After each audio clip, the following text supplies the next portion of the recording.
Erokamano nyakoro Ramogi kuom yiero Ramogi TV odhiambo ma kawuono rwakni machiegni yudo weche manyien mago imore mana kae Ramogi TV kama wan gi mopogore opogore ma wasefwambo ni chakre ne pinyru nyaka sani ma oting'o limbe mar jatend piny Kenya William Ruto e piny mar Amerika. Gin ber mage ma koro liekore ni nyalo duogo e piny Kenya bang' jatend piny die limbe pinyno? En penjo ma inyalo guonyo ne wi nyakoro Ramogi mondo iwing'i ane to nitie ber manyalo duogo bang' ma Jalup jatend piny Rigathi Gachagua koro lero kama ne entie ndalo 7 mikoni ne simbe ne ok yudre kowacho ni ande nobago lamo gi Rio Kech e got mar Kenya. Gin weche ma bende nitiere ka e imoro odhiambo ma kawuono nyakoro Ramogi mokwongo thuond weche. Had taken 7 days away for prayers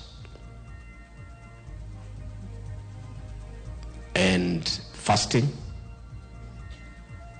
meditation and reflection. Jalup jatend Kenya Rigathi Gachagua koro wacho ni onge mare chenro mag sirikal jumbe mokalo ne en nikech nyocha en lamo gi tweyo. TSC requires that you just have a C+ and 2 teaching subjects. Over 30,000 students have gone into pursue education. Kind jopuonjre moyo 895 manotimo KCSE higa mokalo moyo 250 kende emo yudo thuolo e kuonde tiegruok ma pacho ka. Tumeambiwa tutafute nyumba mahali ya kukomboa juu sasa hapa hatuwezi kukaa juu hatujui ni mpaka lini. Serikal ochako chenro mar daro ji e kembe mag jot ma Mai Mahiu kama nyocha otergi e bang' masira mar oula.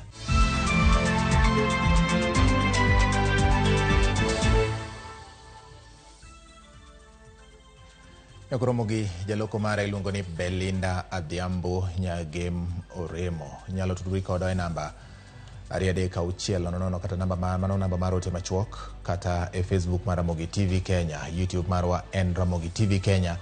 Inyalo subscribe kapok subscribe to bende inyalo luwo weche gi kokalo e mbui mar X @Ramogi TV KE kata kifollow an awuon e Facebook page mara ma en George Bati Daddy Cool. Machiegni nyinga en George Bati.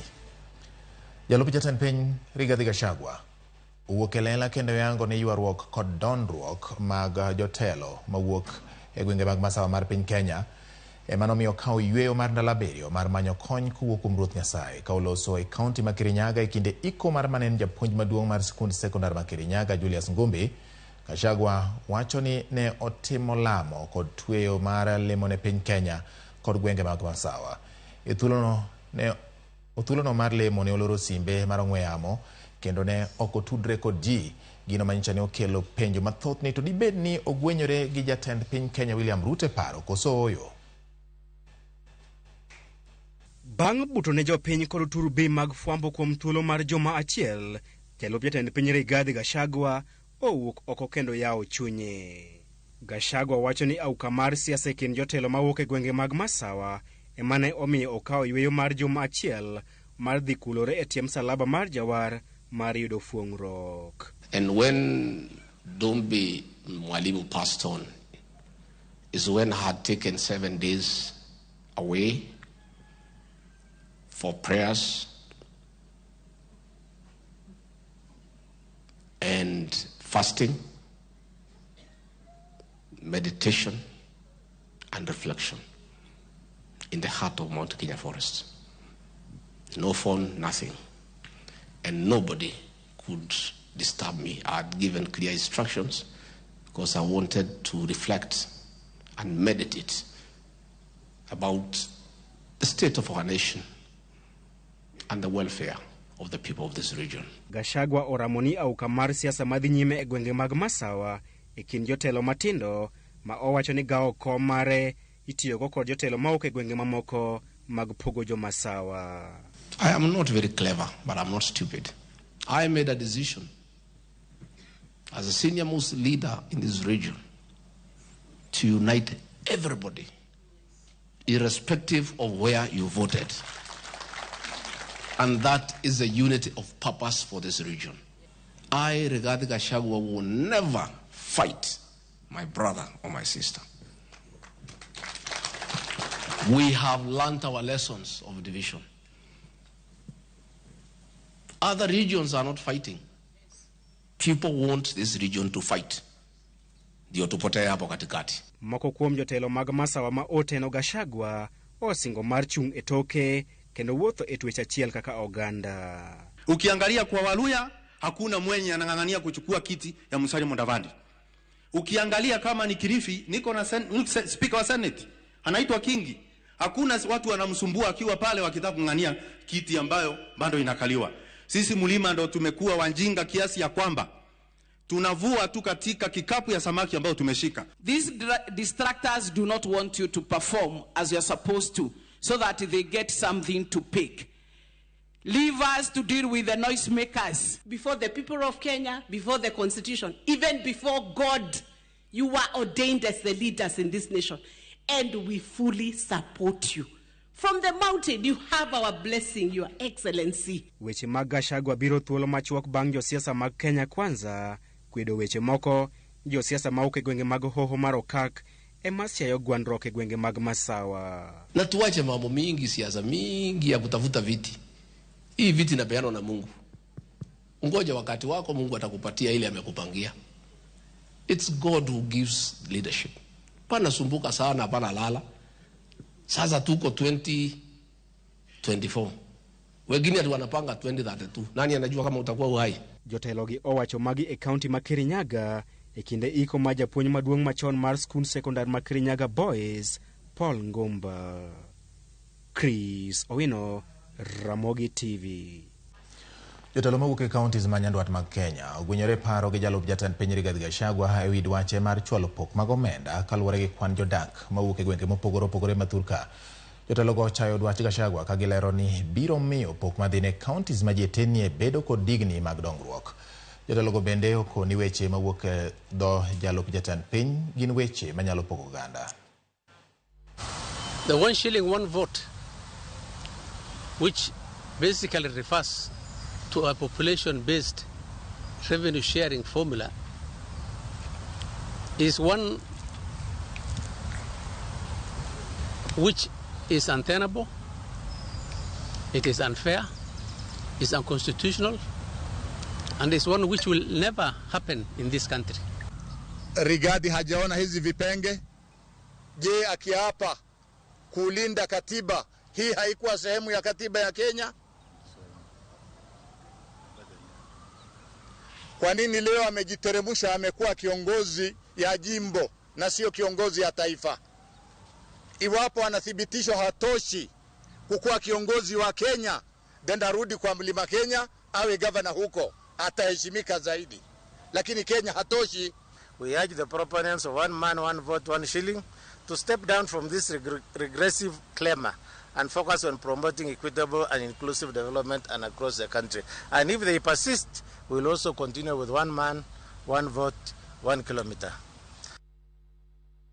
Weche medo wuok e wi paro machal kod mano Nyankora Mogi. Wadhi nyime kokor wang'iyo limbe mar jatend piny William Ruto. Jatend piny Kenya William Ruto okoni kaluwore kod pek mag jogo gope ma pinje ma oko olo pinje mag Afrika luoro nitie ni ma nyalo duoko chien demokrasia e yo malach. Ruto okoni dwaro nitie mar siro kendo nyayo demokrasia e pinje ma pod dongore.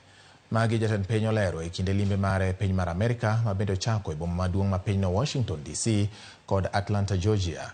E ote mage bende omedo ni oseket mise motegno mag kedo kod mibadhi e piny Kenya kendo duoko piny Kenya e lai makare. Ndege moting'o jatend piny William Ruto pia lap mar ndeke mar Hartsfield Jackson International Airport mar chako limbo mare kidieny mokwongo mamenyo nyayo twak motenre kod demokrasia. Ruto chopo Jimmy Carter Center mane oyaw e higa mar 1986 man kod sigana matut mag dongruok mag demokrasia e piny mangima to kod komoger machalo aduda to othichore gi chien kotar kendo lombo wang' kendo ka jotend piny mag Amerika buora oseng'ade weche madito magikone to nyuolo lemo ne piny Amerika. Ka Ruto otiyo kod thuolo makende mar golo twak makiro kwe wang' pinje mag jorochere e wi hola mag gope ma okoni thiro dongruok mag demokrasia mag pinje makoka pon. I will have the privilege to engage with members of the American Congress, and I'm happy one of them is here, to make a case for many countries in Africa, including Kenya, seeking a just international financial architecture that will afford every developing country concessionary development financing to support our economies, build resilience against the effects of climate change, drive our belief in free market economy, and energize our democratic enterprise. E twak mane siro tiego dongo katiba ma Kenya, jatend piny okonyiso luoro kendo golo twak mamenyo kenge mosego kata odoko ni obadho moko to pod omako chenro mag dongruok mar miyo mijingo katiba mapachoka. Over time, our Election Management Commission has gained significant capacity and legitimacy as an impartial arbiter, steadily building voter confidence. Transparent election processes, including the use of electronic systems for voter registration, election validation, and results transmission, ensure the integrity of our elections, making every vote count and every voice to be heard. Kata odoko ni nitiere weche mag mibadhi moko mapok otieki. Weche mibadhi monywando gwenyruok mag pesa mag osuru moko moliero kawo kot e picha mar piny owacho mare. Ruto onyiso chire teko kendo loso motegno ni oseketo kenge mong'ith makedo kod mibadhi rang'iny mamalo. Kata odoko ni jo Kenya moko to chunygi pod ojok kendo wito geno ni Kenya biro goyo riti ne mibadhi e piny owacho masani. Recognizing that accountability and integrity are essential for enhancing democratic governance, the fight against corruption is a fundamental imperative. With the support of our partners, we continue to strengthen our entire criminal justice system, including investigations, prosecutions, and judicial processes. Igeno ni limbe mare mokwongo kata center biro chiwo laro makare kendo keto kenge mag dongruok mag demokrasia mag pinje mage kale. In today's complex global landscape, it is crucial to reaffirm and resolutely uphold timeless principles of democracy and freedom. We look forward to enhancing our partnership with the United States of America and the Carter Center to build a stronger Kenya. Walter Nyamaga, Ramogi TV. E kwan mar jopuonjre maromo 895,232 manotimo penj maduong' mar klas 12 KCSE higa mokalo. Jopuonjre madirom 250 yudo thuolo mar kuonde tiegruok mopogore opogore e pachoka. E kwan ni mbalariany mag piny owacho mi jopuonjre 134,743 ka mag ji giwegi to mi jopuonjre 18,558. Kaka Judith Omondi lero ne jopuonjre manyalo gombo mondo olok mbalariany moluongie ibiro yawnegi mbui dwe manyien mondo gitim kamano. Bang' rito kuom dweche ma hawa auchiel, jopuonjre manyicha otimo penj mar klas 12 higa ma okalo oyudo duoko mar kuonde tiegruok ma gibiro riworego chak dwe mar 8 higani. E kwan mar jopuonjre 890 mane otimo penj mar KCSE 258 oketie kuonde tiegruok ma opogore opogore e pachoka. Kuom kwan ni mbalariany mag piny owacho oyudo jopuonjre 134,743, mag ji giwegi oyudo jopuonjre 18,558. Kuonde tiego tije lwedo mag piny owacho jopuonjre 63,921, ka kuonde tiego tije lwedo ma ok mag piny owacho to yudo jopuonjre 3,963. Kwan ma jatatije mag KUPS koni nyalo medore. KUPS was guided to align, which meant that we had to remove English and mathematics as requirements, and because TSC requires that you just have a C+ and 2 teaching subjects. A lot of students apply for that. I think it has the highest. We have, I think, over 30,000. Over 30,000 students have gone in to pursue education.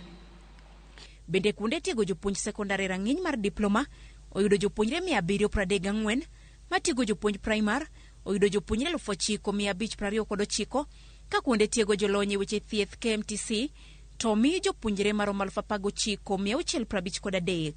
E atamalo 85 mag jopuonjre mane oyudo C+ kadhi nyime, atamalo 76.2 ne oyiero digri kata atamalo 8.8 to ne odhi e rang'iny mar diploma.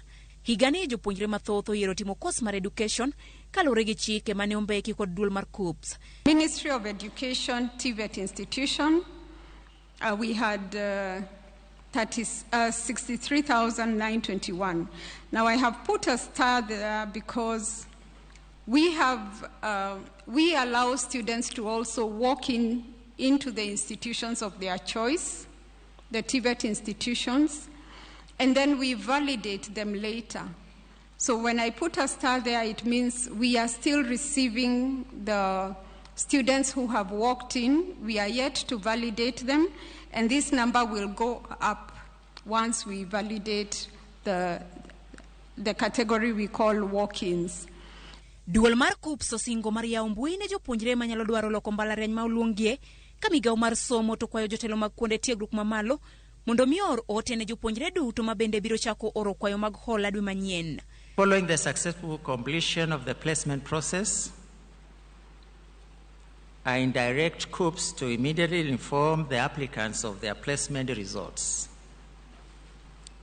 Further, I direct vice chancellors and the principals of colleges where students have been placed to engage their prospective students, parents, and guardians and inform them of the reporting dates and other joining instructions without delay. Judith Omondi, Ramogi TV. Ramogi giko ne to koro kar tiegruok mar tije lwedo Mandere TVC e kar chung'o bura mag game owito oko wach mar jopuonjre rwako uniform kaka yo achiel mar lombo jopuonjre mondo oriwre kodgi. Maneja Mandere Rafael Nyadenge olero ni gichopo winjruok ma kamano kod board mar kar tiegruogno mondo ting' malo kwan mag jopuonjre mariwore kodgi. Olero ni ne gifwenyo ni chik mar chuno jopuonjre gi rwako uniform ne miyo thoth gi luor mar donjo e kar tiegruogno. Jakom mar board Mandere Mary Otieno olero ni jopuonjre koro ni kod thuolo mar somo ma onge kod uniform ni mar gin joma dongo ma ok owinjo bed ni chuno gi kod kit rwakruok ma ok gidwar.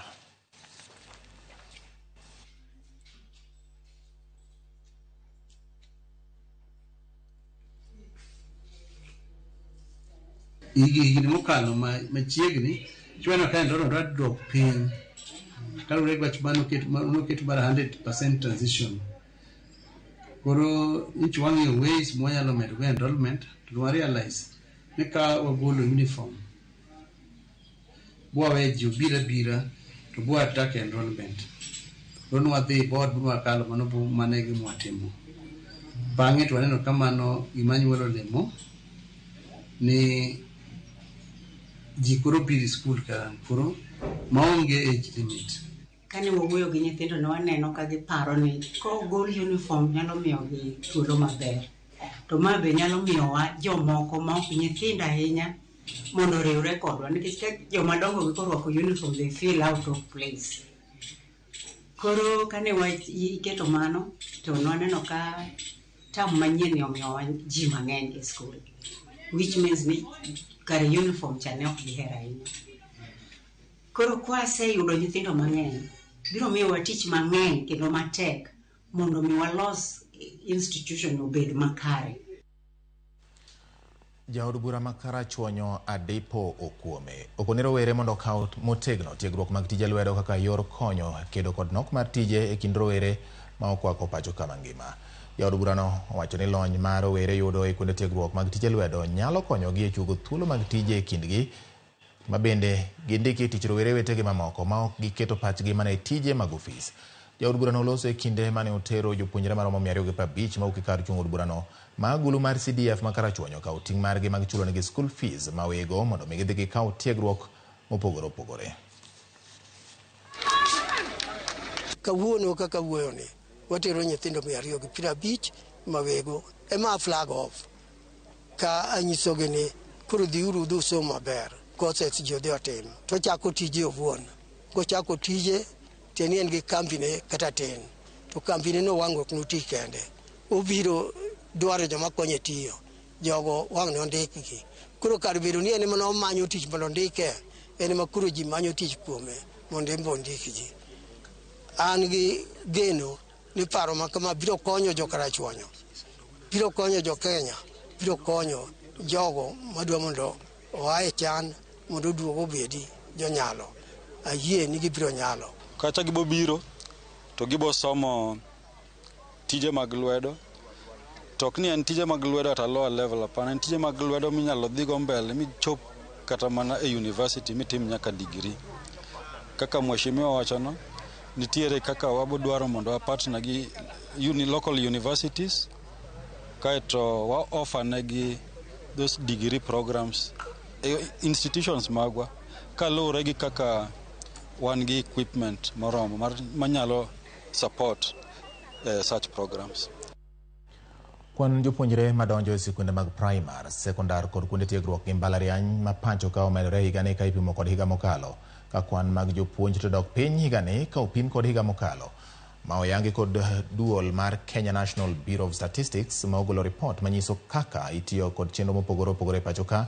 Report ma bendo yango ni kwan mag omenda ma piny owacho tiyo godo e sekta mar thieth omedore gi atamalo 100 higani ka opim kod higa mokalo. Jafwambo marwa Lydia Okeyo nigi ler mar wachni.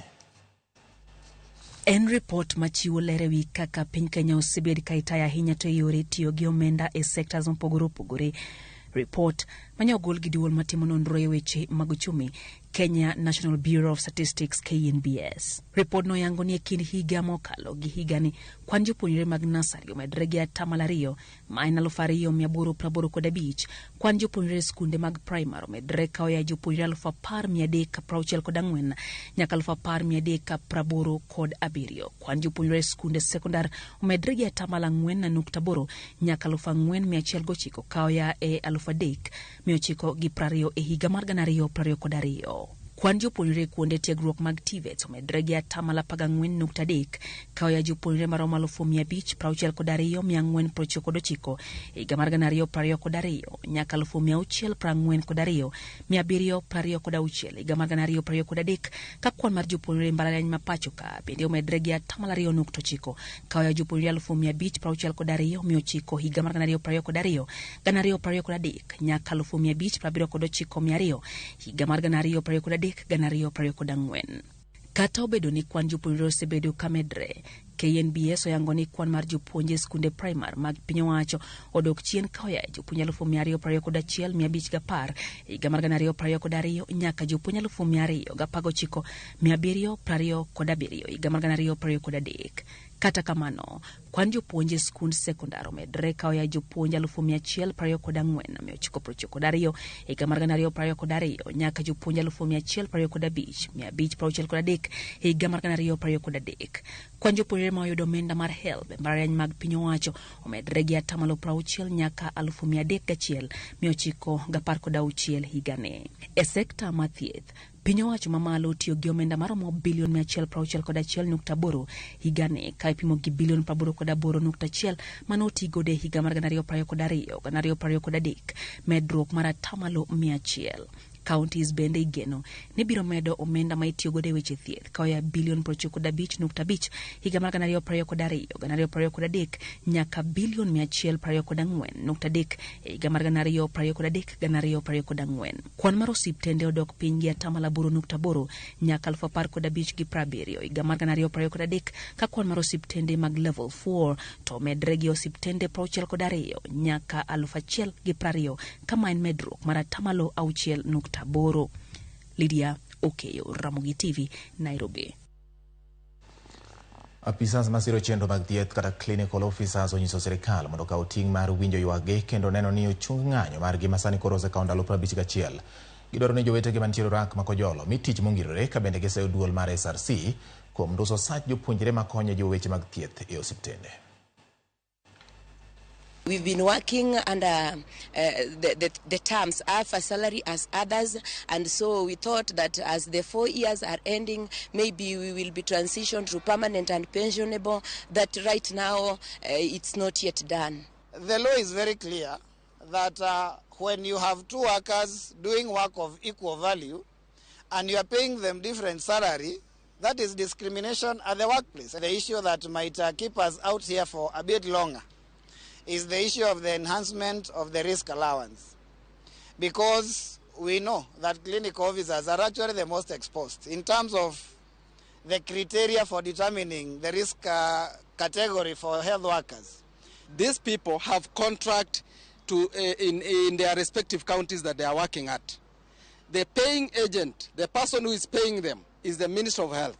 So this is a shared function, and indeed, this affirms the position that we have been holding in the government, as a union, that health has never been fully devolved. Health is a shared function, and it should be treated as such.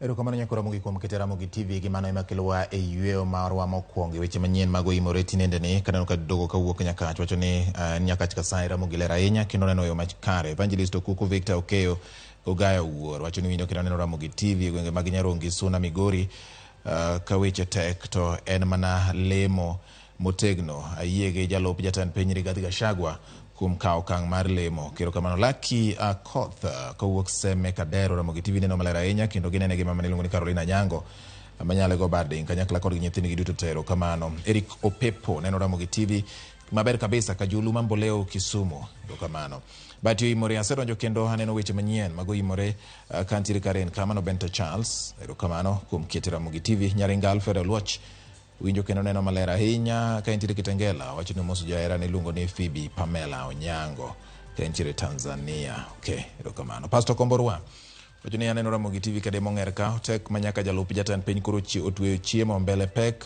lem chuth mane gima wacho. Okay, koro ka mbele pek tilemo chuth.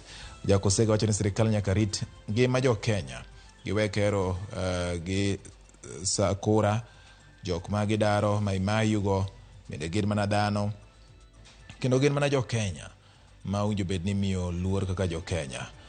No ka soja Joshua Shemutho bende wacho ni but greetings, I'm closely following the news. Okarwako ahinya wuodh jatend piny Kenya e piny Amerika wacho ni otiyo kod ndege ma omwonyo omenda ma Thagaland kendo wacho ni ma koro nyiso ni oganda jo Kenya ma gin jo solo osuru kata jo choko osuru ema koro pesa ni idhi gol kuomgi. Wan gi budget mapek moheo thochwa to kendo budget ni michakilo omenda ma idhi gode pinje mopogore opogore. Adding to tax not a solution to debts we are facing. Let the government reduce its expenditure. Wacho ni nyaka sirikal koro duok piny milombe weche mag tiyo kod omenda. Wacho ni Gachagua is as the deputy president of Kenya should not reduce himself to a central leader.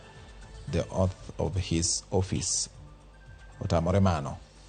Temo wacho gi dhok ni Gachagua kaka jalup jatend piny okunyo beni koro chalo ng'ama en mana jatend jodhot moro ni kungruok mano okawo kata muma mano chamo koyie gi mano. To wacho ni wach mar ng'anyo mag jopuonj mag JSS winjo sirikal wuok oko mondo mi okony mapiyo. Kawo kamano to koro en koda nyaka giko. Erokamano ahinya. Aneno ka Maurice Kisakwa bende penjo ka ni to apenjo ni to ni ng'ama dhi lemo ok nyis kata jatende kata rusa ne ok okwayo jatende nikech chal ka gima ni manye to ok yude ng'ama ong'eyo kama odhiye bende onge. Ogena Koko wacho ni osiepa piny otwe leso wameduru mana gi lamo entiere maler ahinya entiere dala Karungu Migori County kocha. Okay. Wakawa ne yueyo ka oduogo nyaka Ramogi pod wan gi weche mamoko bende ka oting'o nyaka ng'e gwengewa e Ramogi TV kaka wuono ni to ang' nwamenyi ni gweng' miluongo ni Makalda mende mna ketika.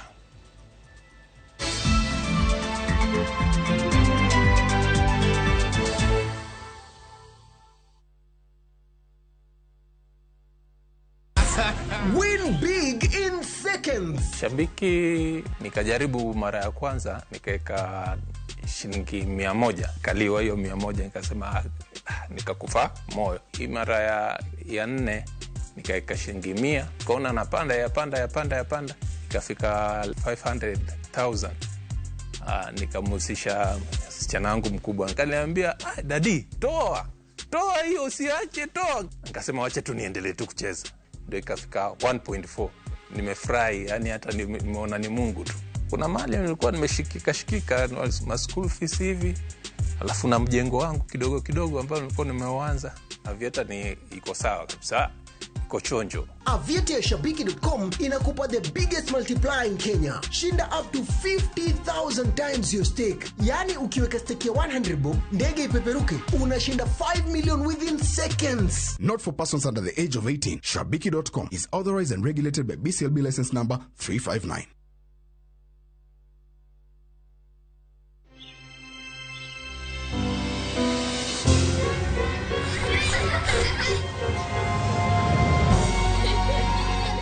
Wash your clothes with Toss Lavender to leave your clothes with a lasting, irresistible freshness. The recent floods have devastated communities across Kenya. Families have been left homeless and stranded, some forced to seek refuge in public primary schools with no food or shelter. Their lives turned upside down.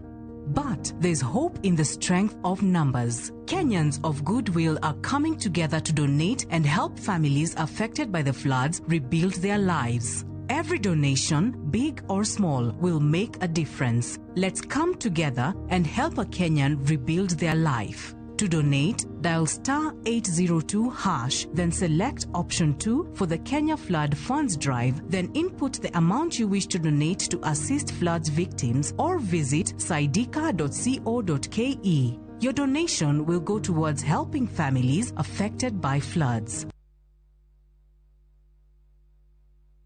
Hi there, I'm your new friend Panda from Pau. Come along for our adventure today as we take you through the Hummingbird Tales. Kim and I are going on a camping trip with our Scouts troop. But first, Tilly, AJ, Kim and Pendo will explore some inspiring African stories. we will learn together about Dr. Rachel Masake. Can I ask you what you are good at? Maybe you can draw or run the fastest in your class. The little ones of all ages will continue learning as they watch the best content on the go only on Viusasa. There is so much to explore.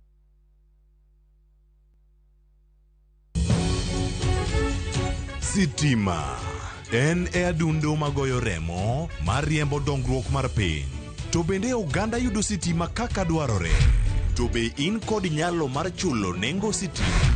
Kuku mar wach biro ni chieng' tich ang'wen ka wang'iyo chal sitima e Kenya. Kuku mar wach komakore gi Kenya Power.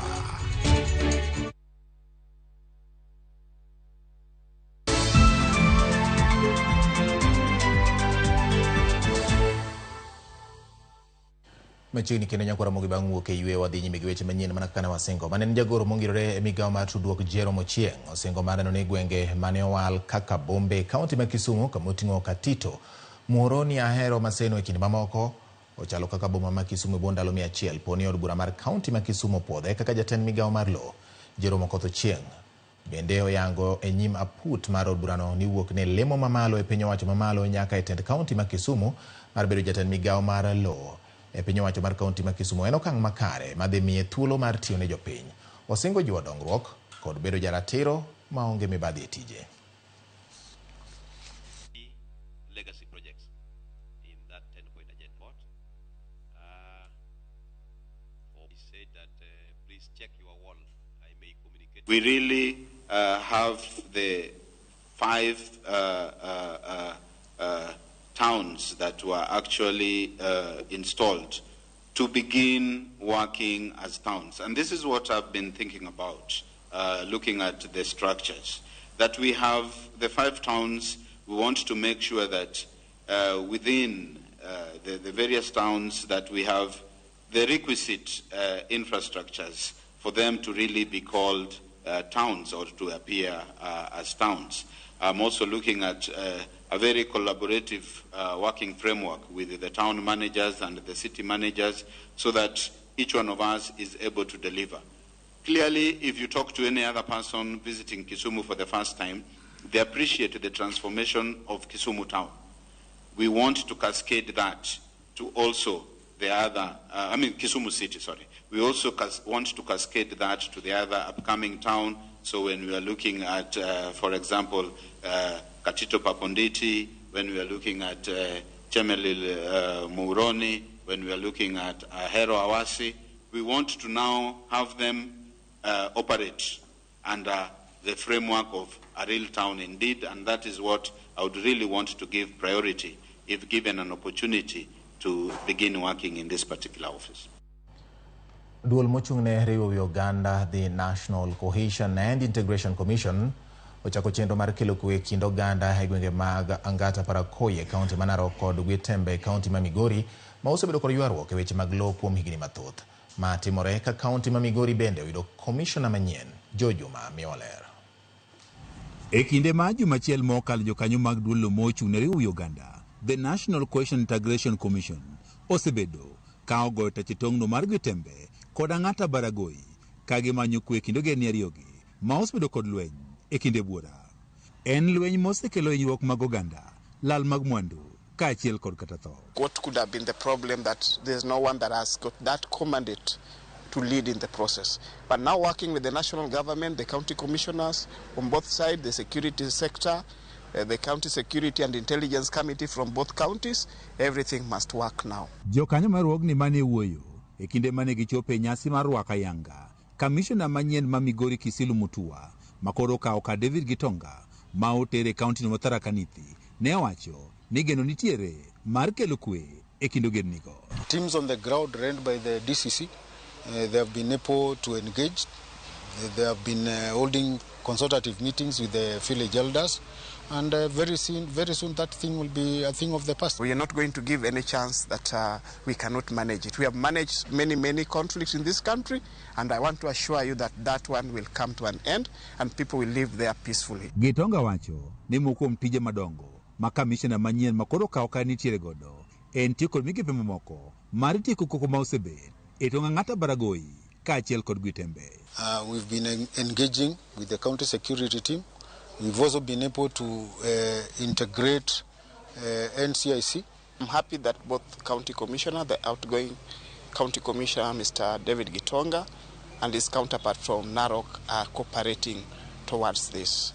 And as the county commissioner, outgoing county commissioner have mentioned, we have with the peak tomorrow to ensure that one of the most contentious issue of the animals that have been in custody of the anti-stock theft police unit will be raised to their rightful owners tomorrow. Gilbert Onyango Matiyo, korwogni mar the National Cohesion and Integration Commission, wach ni gidhi nyime kod manyo jogo ma ichich go ni osebedo ka koro siayo tulo mondo giber kodgi kod twak. We are going to engage all the stakeholders, all the actors that have been involved in that conflict, bring them together, negotiate and ensure that peace prevails. Komachielo County Commissioner manyien ma Migori Kisilu Mlwa ka opis e kine obede koliet ma siasa koro ni malo e kaunti ma Migori. Jotend arita kwe oseber ka iseyo kuom tende nyakonchiel ka otende kod siasa mar koke kaunti ma Migori. Of late, we can say the issues you're seeing around here is people positioning themselves for maybe certain issues, and it is something which can be contained.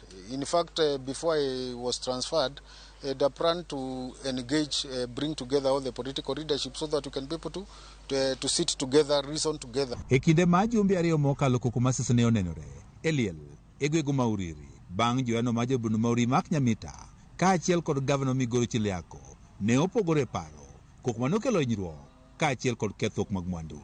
Nyaka sani jotend arita kwe pok ogolo ler man nondo mari ka otenore kod kokone. Maling'ling' yango ni nyaka sani ng'at moro amora ma osendiko dhoge ka otenore kod kokono.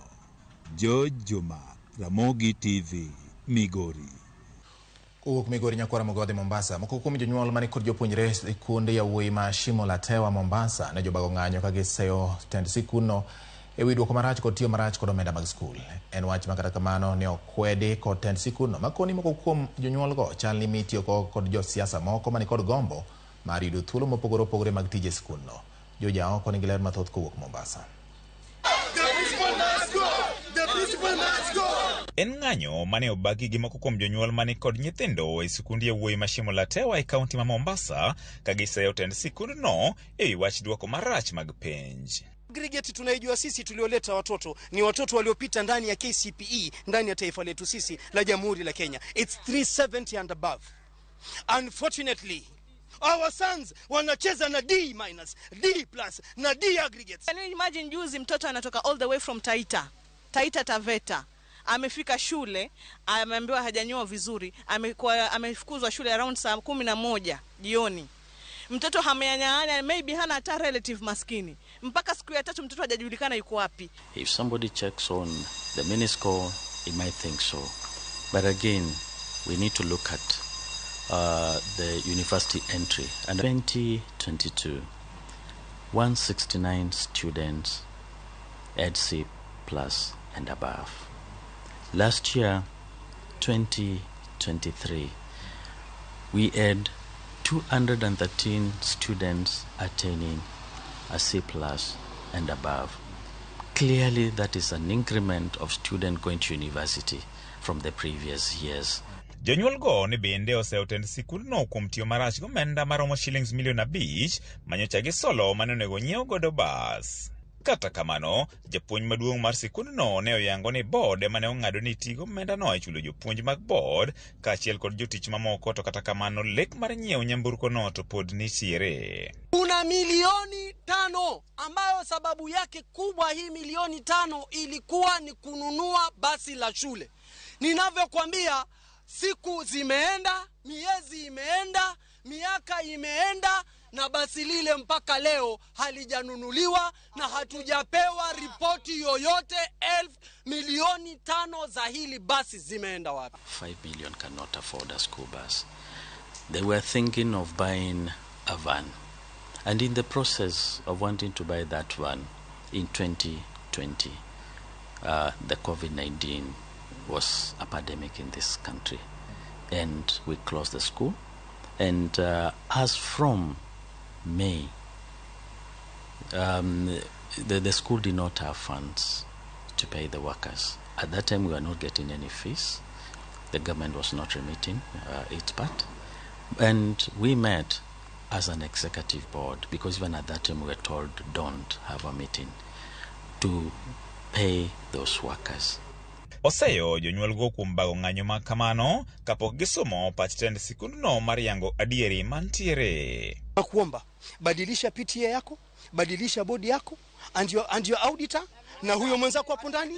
Tunataka system nzima iondoke. I believe it is an witch hunt because those people, they have not come to the school to seek redress. They should even have actually gone to the right channels, that is the ministry. I'm an employee.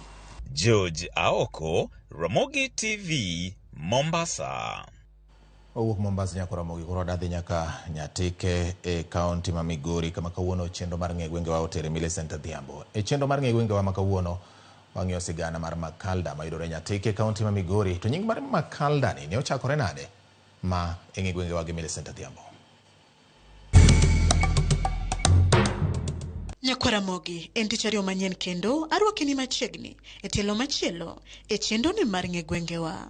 Kalapapla mar ng'e gwenge uke kaunti ma Kisumu, Ofuyo modhi Opiyo e kaunti ma Migori e gweng' ma iluongo ni Makalda mayudore e sub kaunti ma Nyatike.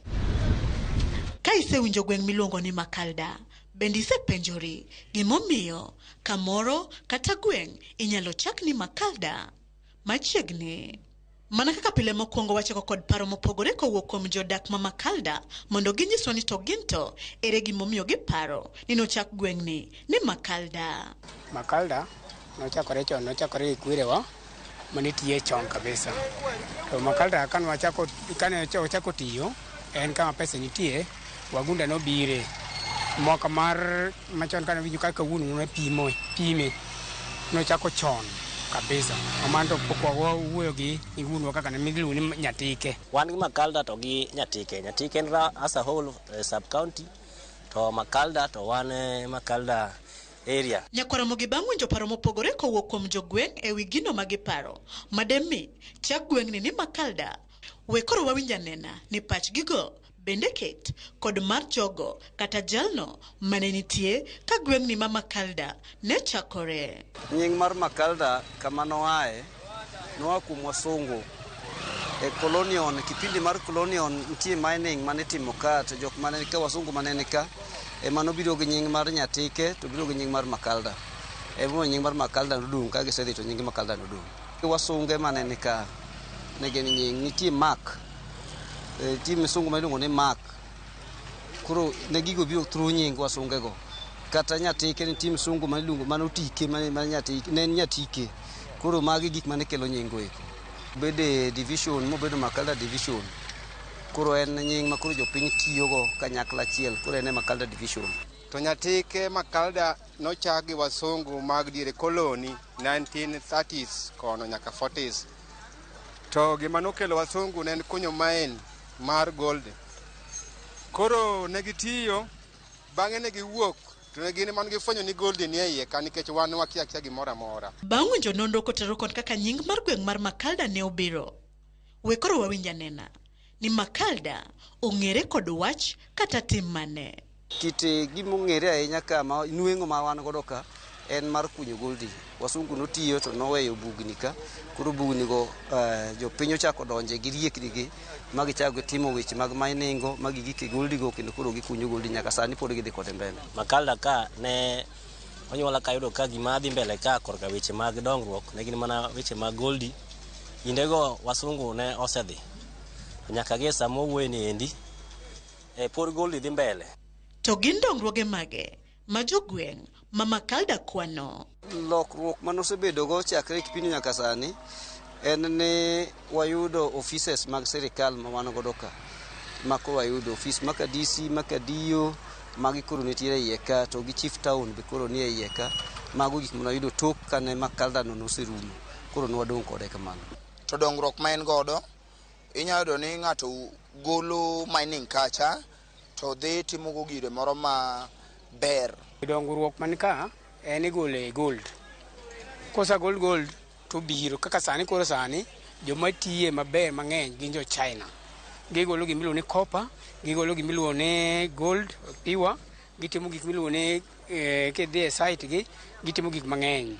But sani koro waneno ka wabedo gi pogruok nikech dongruok waneno ka nitie en kigo ohala jokuoge onge kiang'o gima timore go onge. Ei dongruoge ma gikwanogo bende gin kod rem kosang'o maduoko gweng' ma Makalda chien. Dongruok ma Makalda osekelo kata ka ochakre chon othin kabisa nikech waneno ka gik moko mithoro chak kuondegi gin mana gik mana mathoro fail. For example kata ka kochak gimoro to ok dhi mbele, nochak ma university ka, university no bende pod ok dhi mbele, en gimokwamo. Mar ariyo nokelnwa lam, ni wacho ni lam biro e Makalda ka kobakore gi weche mag Goldie go. Ka lam kende ma Masara nyaka Sori emokwamo pod ok nyal dhi. Iyudo ka samoro pi odinore ji kocha, ji luoro mana yo ageng'a kocha. Rach beno rach, en gima sani koro bedo ma repaired. Koro weche mag Goldie gi eno jok ma benefit kuom weche mag Goldie inyalo yudo ka gin mana jotelo. To wan kaka jok ma ok tie Goldie ni, gima nyalo konyowa kendo mana niya, ng'ato tie Goldie to agolo ng'ato Makalda ka katero kata osiri gi siling 50, mano jok ma tie Goldie ka. Mago achiel kuom gik ma Goldie ni nyalo konyowa godo. Koro mago gik mane wakwayo ni jowa mane ka investors machalo kaka jo China ma bino camp kuondewa gi donge ginyalo kata losonwa gik moko machalo kaka ginyalo kunyonwa yepni, ginyalo yawonwa skunde, kata ginyalo mana geronwa osiptal mondo wane ber mar Makalda, mar Goldie mane Makalda ka. Midhiero masani koro wakale Makalda waka en midhiero mag weche mag land maka misungwe mano hongo e kipindi manokalo. Koro sechegi nodong' e lwet jopiny, sirikal pod e tawala go. Koro wan gi dictatorship mang'eny, gik mitime ok itim ka uni thuolo nikech ne lwet sirikal. Jotelo matiye ema seche moko hinyowa nikech inyalo ka jotelo go seche moko mako gi jo China. Ka gisemako gi jo China gin ema gi benefit. Koro joma ya kaka wan chien ni wayudo mana matin ogi mwayude seche moko. En mana koro yuto ni mathin no ema miyo koro kidhi kwalo gir ng'ato. The first thing momiyo onge dongruok chalo kama en niya, plan mar Makalda inyalo suggest ni tim giri moro kacha, bang' mano tidhi yudo ni plan onge kanyo, iwinjo. Koro mane mabro chapi momiyo dongruok mar Makalda bedo ga chien. Sirikand county no biro machiegni gi Nyatike ka mondo okel masinde mabeyo manyasani manyalo tiyo kendo nyalo pen kuonde mag Goldie mondo bed malach maber makata ka ji tiyo to ok ni Goldie odino ne ng'ato, Goldie onego ng'ato, kuonde ma tiyogo onego ng'ato mondo Nyatike ogerne. Koro jok moko bedo ni obiro puonjo Nyatike nikech pesa giyudo to pesa ni ok gispend e yo maber, yudo ka thothne rumo mana e bag gik moko ma ok odhi kare.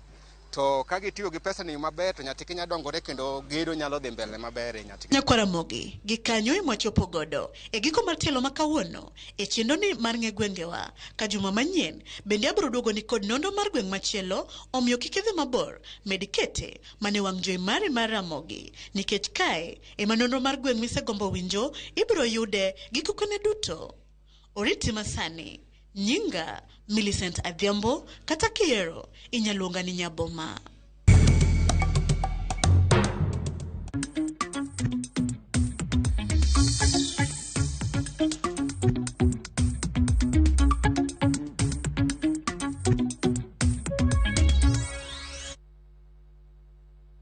Kod weche mag ohala nyakwara mogi ohala ma bende wang'iyo ma otimre gi weche mag keyo pi e boma ma Homa Bay. Jodak ma Homa Bay koro ne kod luoro mar gamo tuoche mag nyaldiema kaachiel kod mago ma ikelo kod pi mochido kaluwore kod nok mar pi masano okwako bomano nyaka ne kambi mar keyo sitima Kenya Power ng'ad sitima ne dag pi ma boma ma Homa Bay nikech gowi mar $17 ma gibandho sirikal mar kaunti ma Homa Bay. Jafwambo mar Walia Beach miyo ler mar wachno. Midhiero mar pi en gino ma osebedo kokwako boma ma Homa Bay kinde ka kinde, kendo jopiny modak e boma ni ok osebedo ka yudo pi maler seche te, kata odoko ni boma ni machiegni kod nam Lolwe. Sani koro dwe achiel ka jogo modak e kuonde ma opogore e boma ma Homa Bay ni kod pek mar yudo pi maler nikech onge mar pi nyaka ne kambi ma ochune ke oteko stima Kenya Power ng'ad stima e dag pi manitie e boma ni ewi gowi mar $19 ma koro gibandho sirikand kaunti. Apaya ni manitie kar dak Mashauri Yako mene ogudore ka gitung'o pi moro ma ochido ma bende ok ging'eyo kama wuoke ema giting'o ka gidhi e utegi kendo giwacho ni chuno gi mondo giti kod pigno nikech onge mar pi maler e boma ni. Wasebedo gi problem mar pi onge, watiyo gi pige molil ema waluoko go to ema wamodho. Kwama sirikal ni oginenwa pi ogonwa pi maler koro ene mwatuome koro kwayudo pi ma fresh Mbugrachia koro ene mwakane koro mano kwatigodo koro ma fresh no waketo kaka mar modho, waketo kaka mar tedo, ene mwatedo kode koro ma watiyogo kaka e yo mar luok, watiyo kode kaka luoko lewni, luoko sande. Kogi nitie sometimes modung'e ka seriously odunga kabisa but samodung no but ji tuome atuoma kech ji kaka tang timonge. Nok mar pi koro miyo dang'ni omako jodak e boma ni ka gimanyo kuonde ma ginyalo yude pige maler ma gikonyorego. Dag pi maduong' manitie e dho wath ma Kogenga ochung' maonge gima dhi e nyime ka kuonde manoketi ne jopiny mondo kawi pi sani koro tuo ka mene to koro chuno mondo many konyruok e nam Lolwe, pige ma giwacho ni nyalo miyo gi tuoche. Sani watiyo gi pi nam. Pi nam ni neno kaka nam olil. Oula inlets mag nam nopong' nokelo pige molil moa oko. Pi nam ni olil, ok nyal modhe, ok nyal ted kode. Pi mowinjo watedgo winjo bed ni aka water. Sirikal mar Homa Bay County ong'iyane na wach pi nikech ngima ok nyal dhi mbele ka pi onge. Pi watiyogo, wamodho, watedogo, waluoko to ok wayude e sama kare.